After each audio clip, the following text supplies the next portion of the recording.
Welcome back to our corner box video series. In this video, we're going to be showing you how to use the corner box. But before we do that, make sure to check out our other videos if you haven't seen them already. We talk about what exactly is a corner box and how does it work, as well as what your mud consistency should look like when using it.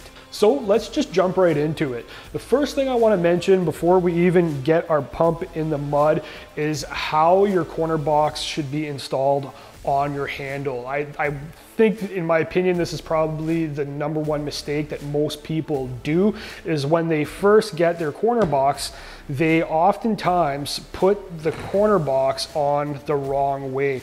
Instinctively, you would think that the arm would go like that, but that doesn't apply the proper leverage to the wall. So you'd think because of the hinge that you'd want to put that kind of pressure at the back, but this bracket here is already on an angle. So this is the #1 mistake I see people do, is they put their handle on backwards. This is not how it should go on. So I'm going to loosen this.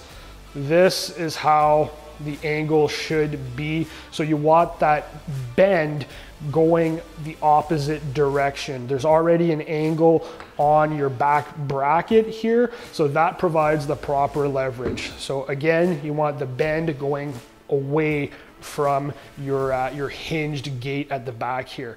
So you can see if I put this up to the wall,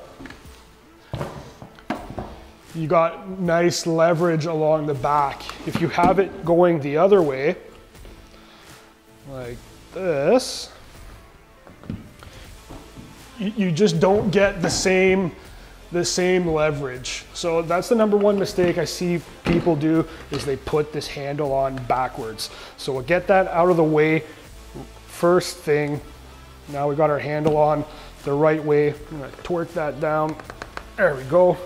So now we got our handle on. We've talked about what our mud consistency should look like. Our mud is nice and thin, but not too thin that it's going to run down the wall, not too thick that we're going to overexert ourselves trying to push this corner box. So now we're pretty much good to go. Something else I want to mention is it's very important to lubricate all your tools. So you can see how smooth this corner box is right here. So that's because it is lubricated. We like to use fluid film. So very important to lubricate your seals and your gasket. That way it ensures that this operates very smoothly. If you're going to use your automatic taping tools and you see that your seal is kind of chattering, it's almost doing like one of these, like a, you don't want that. You want that to be nice and smooth.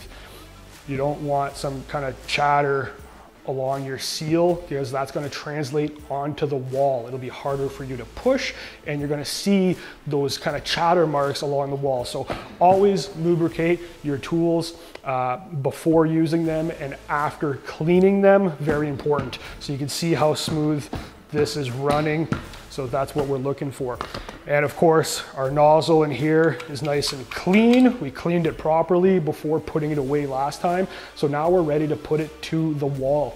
So we're gonna go ahead and take our pump, drop that in the mud.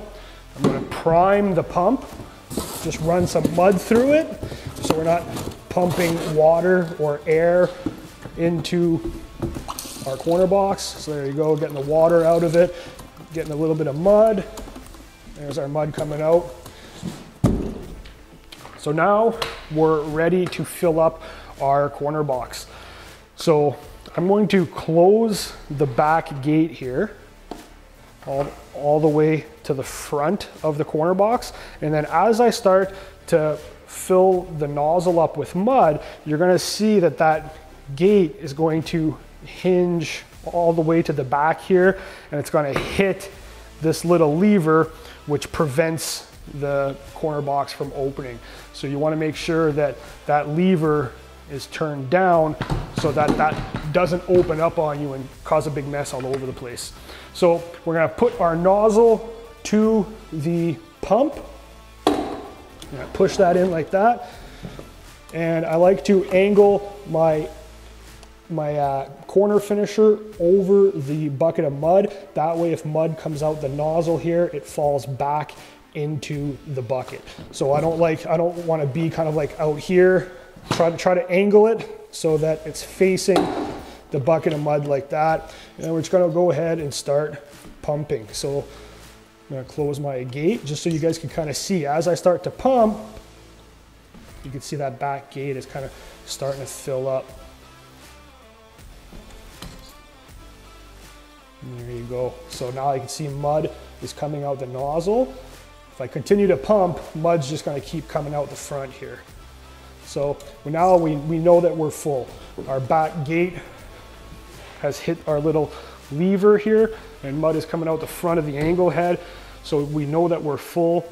Now, one thing I like to do before getting started is I like to fill my angle head with mud. So what I do to do that, I'm just gonna kind of push down on the back here, forcing more mud out the angle head. And then I'm gonna take that and just kind of with my finger, fill the back of the angle head.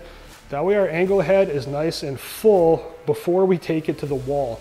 So as soon as we put it to the wall and we start pushing, we know that we're gonna have a nice even fill because there's already mud filled up in the angle head. All right, so we're gonna go ahead and take this to the wall and show you guys what exactly it looks like. So obviously you can only get so close to your inside three-way corner. You can see we've already kind of touched up our inside three-ways a little bit. So you can only get so close with your corner box and your corner finisher. So after you finish your angles, you always got to touch up your three-ways by hand. So we're going to put this to the corner and show you guys what this tool is all about. So I got it set in the corner. You want to have this tool at a 45-degree from your inside 90, from your inside corner. So you don't want to be up here like this. You don't want to be down here like this. You want your corner finisher to sit perfectly square inside that 90-degree corner. So you want your tool, your handle, to be at a 45-degree.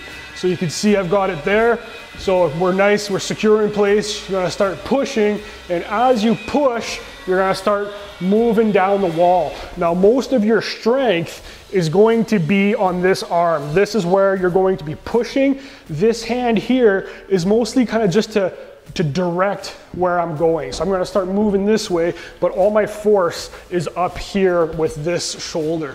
So we got it tucked into the corner there. We're gonna start moving down the wall.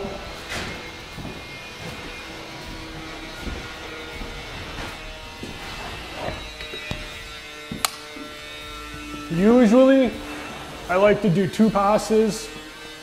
I'll go one direction and then I'll come back a second direction.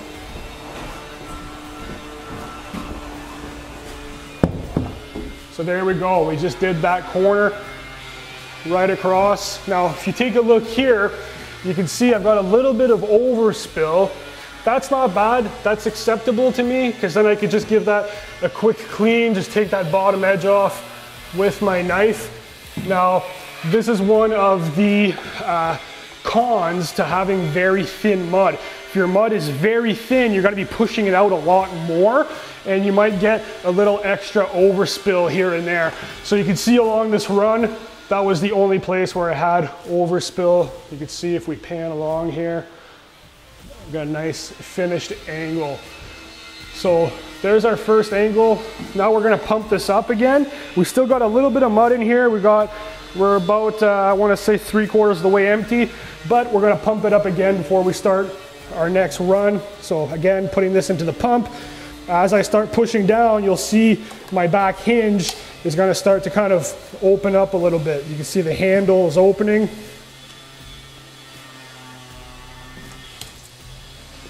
And there you go. You can see my back gate is full against that lever right there. So we know that we're full. Now we're ready to take it to the corner again. So when it comes to upright angles, vertical angles, I like to start at the bottom. I'll do the first 2-3 feet, and then I start at the top and I pull off at the bottom. Very similar to when you're using a flat box. We've talked about this in our flat box series.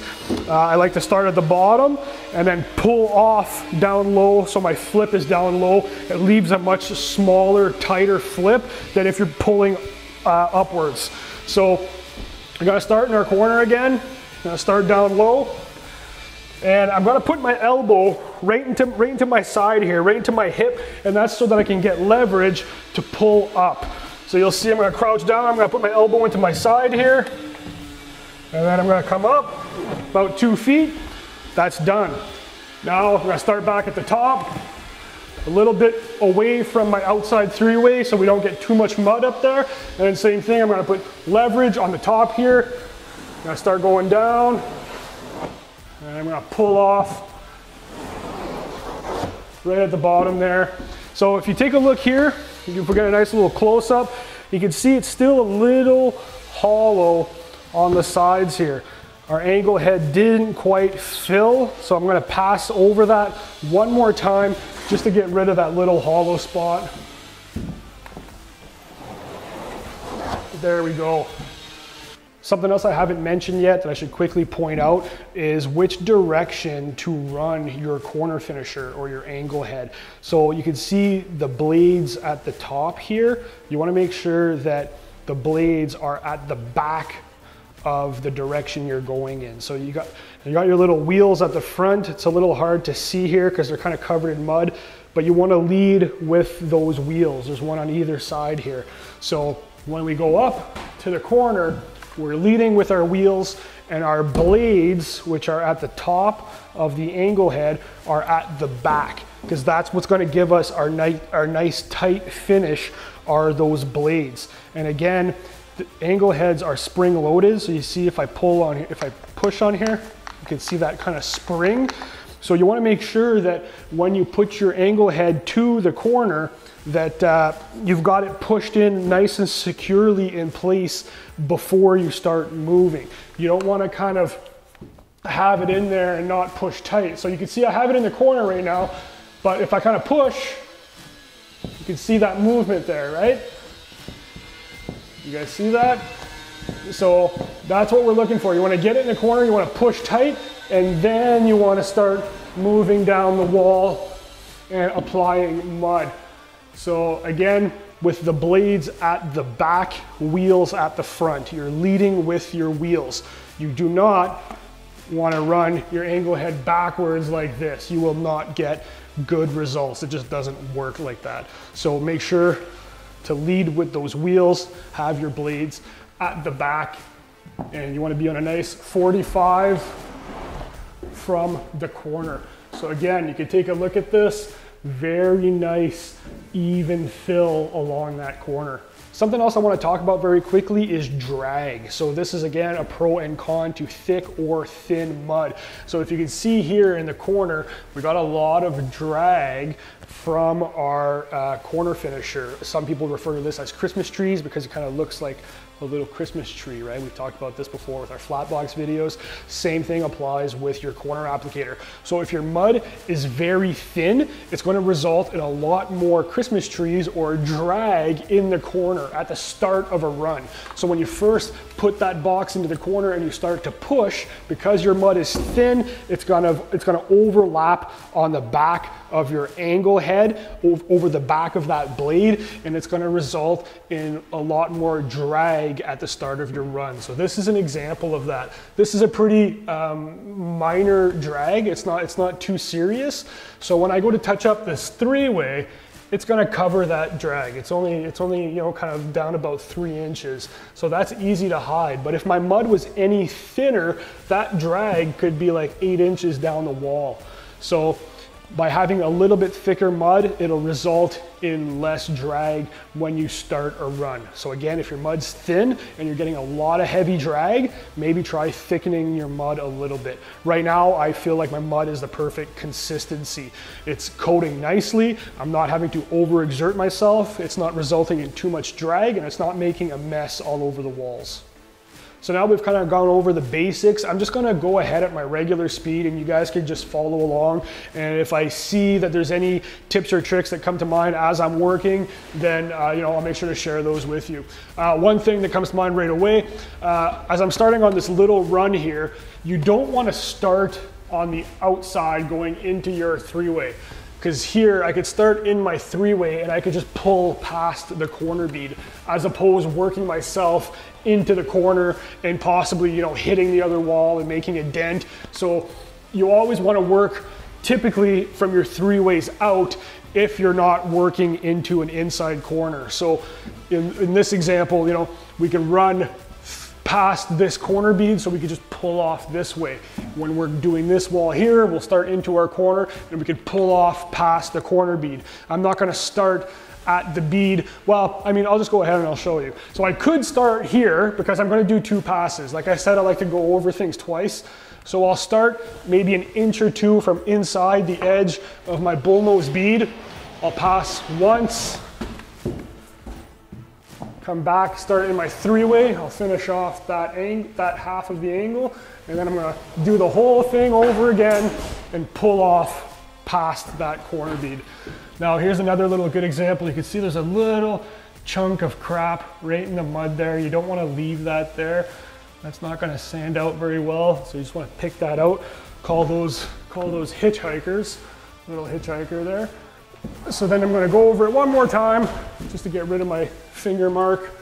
It's still kind of there actually, a little something. So do it one more time. That's the nice thing about this tool. You can go over it multiple times. That's done now. Same thing here. I'm gonna start inside my three-way, pull past my corner bead. 1, 2.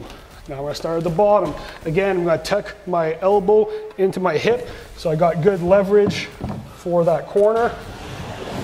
Now pull up. Here's another example. We caught a little chunk of crap. Could be a little piece of paper on the drywall or a little chunk of rock. So it left a groove in our finish on the left-hand side of our angle. And I was facing upright this way, so I know it's on the left-hand side of my angle head. So I'm just gonna run my finger along the back of that blade, pull that out of there, and then I'm gonna do that one more time. There you go. That bottom half is done. I'm gonna start at the top, work my way down, go over it a second time. There we go. A little bit of a thick edge here. I'm gonna go do the bottom half one more time to kind of get rid of this thick edge. That could be for a number of reasons. Could be I wasn't holding the corner applicator to a perfect 45. Maybe I was putting pressure a little more on one side than I was the other. So it left a little bit of a thick edge here. I could kind of just clean that up with my knife, or I could pass the corner box one more time. So still didn't get rid of it. So it could be it's because the corner is a little out of square. I'll just feather that in with my knife like that, so we don't leave that thick edge for sanding. So you can see this three-way, fairly clean, very minimal cleanup in this three-way. There's not a lot of drag, there's not a big mess in that corner. So my mud is a pretty good consistency. It's not blobbing out, oozing out of the corner, and I have a big mess to clean up. So now when I go back with my hawk and knife, that'll be nice and easy to clean up that inside three-way. Something else I want to quickly talk about is the size of your angle head. That's very important. We haven't talked about that yet. So the angle head that I'm using is a 3.5-inch angle head. So angle heads are available in various sizes, as small as 2.5 all the way up to a 4-inch. So typically you see 2.5, 3, 3.5, 4. They go up in 1/2-inch increments. So this is a 3-inch level 5 angle head. It looks different than the one I'm using now because this is one of their newer angle heads, so they're all red now. I'm using my old school one because this is Old Faithful for me. It just runs great, so I like using that angle head. Now we are using a 3.5-inch angle head for our finish coat on our angles. We like to tape using a flusher.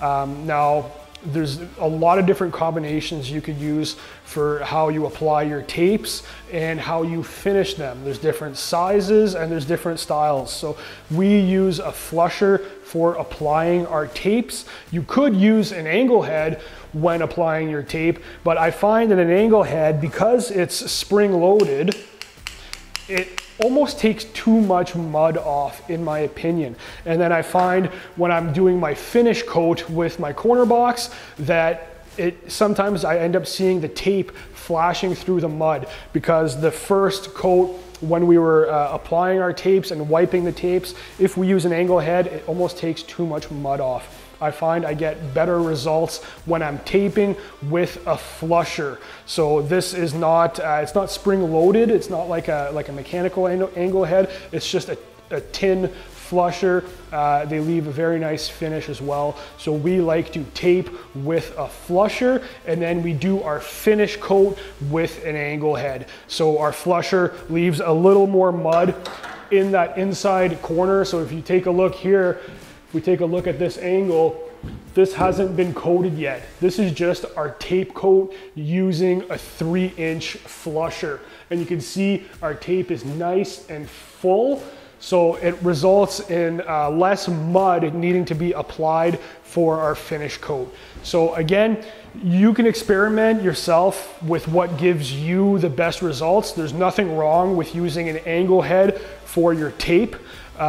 Or using a flusher. It's whatever yields the best results for you guys. Myself, personally, I like to run a flusher for my tape coat, and then I finish with a 3.5-inch angle head. So typically we use a 3-inch flusher, and then we finish with a 3.5. Again, different ways of doing this. I know some people who use a 3-inch flusher for their tape coat, and then they use a 2.5-inch angle head for their finish. Just that much smaller.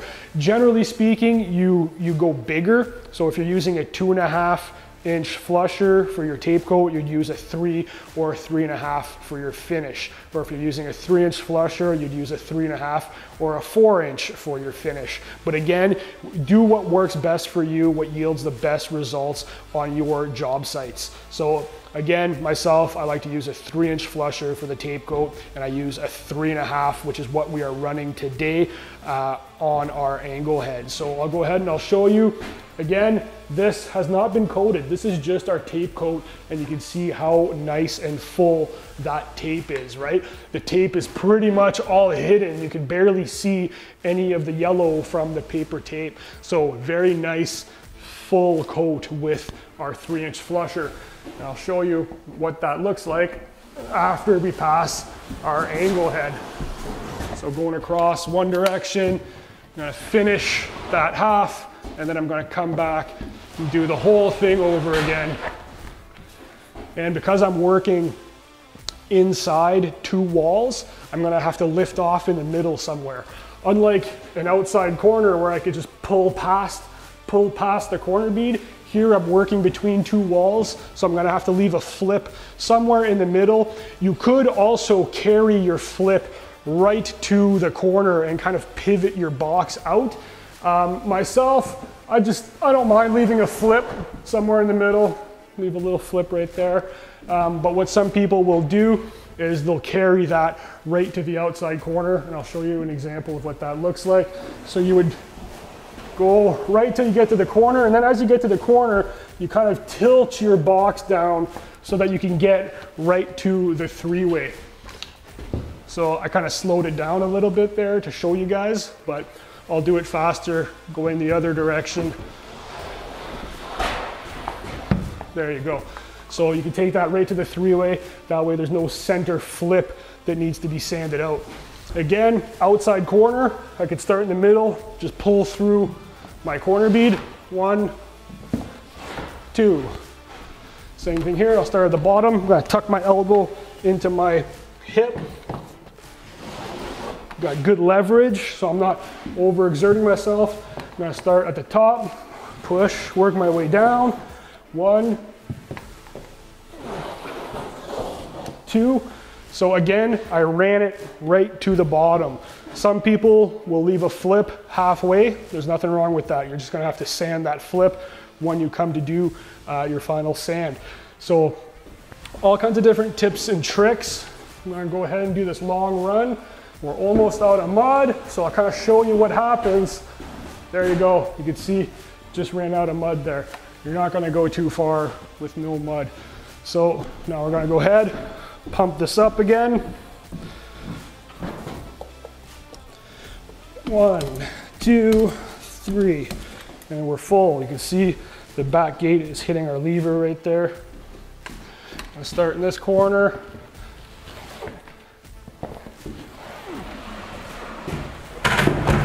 Woo-hoo-hoo. Very important to keep a clean job site, guys.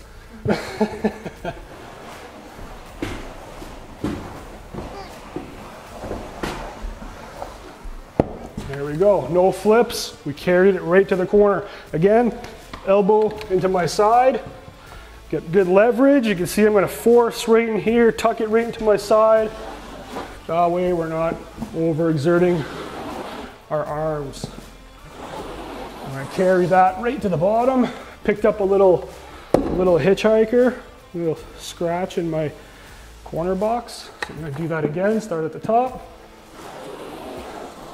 I'm gonna carry that right to the bottom, so there's no flip that needs to be sanded. Something else I want to mention is after 45 minutes, an hour, maybe longer, maybe sooner. It depends how hot it is or how humid it is. You'll notice that your angle head is going to start to crust up. You're going to start getting mud drying up on the back and sides. So every now and then, not a bad idea to take your angle head, grab a scrub brush, and just kind of quickly brush off the back and sides where your blades are. That way you're not dragging kind of any crusties along the way, dragging that down your wall. So like I said, just give it a quick clean just to get rid of that, and then you're good to go. So we are almost done this room, and I think that just about does it for our series on how to use this tool. So I'm just gonna keep going. We'll get a couple action shots for you guys, and that's pretty much it.